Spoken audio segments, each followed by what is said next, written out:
দোলা, কিছু কইবা আমারে?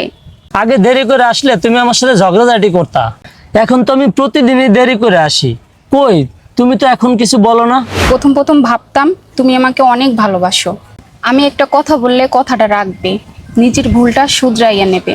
আচ্ছা, এখন তোমার কাছে কি মনে হয়? আচ্ছা, তুমি তো আমাকে আগের মতো কিছু বলো না এবং কাজ্জা ঝগড়াও করো না। আমি কি ঠিকঠাক আছি তো?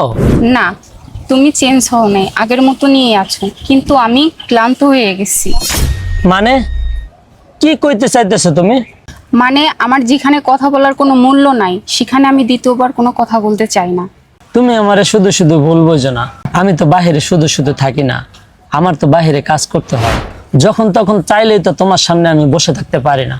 আমার তো কাজ শেষ করে তারপরে বাড়িতে ফিরে আসতে হয়। তুমি দেরি করে আসো সেটা কোনো সমস্যা না, সমস্যা হচ্ছে তুমি সবাইকে সময় দিয়ে যে সময়টা থাকে সেই সময়টা তুমি আমাকে দাও।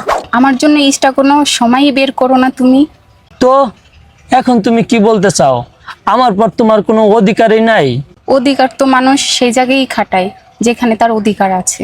তার মানে আগের মতো আমার প্রতি আর তোমার ভালোবাসা নাই, কোনো অধিকার আর খাটাইবা না, তাই তো?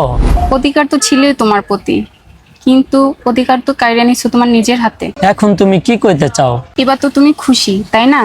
এবার তো তুমি জিতেই গেছো। তুমি তো চাইতা তোমার কোনো বিষয় আমি নাক না গলাই, তাই আজ থেকে আমি তোমার কোনো বিষয় নাক গলাবো না। এবার তুমি খুশি, তুমিও খুশি, আমিও খুশি।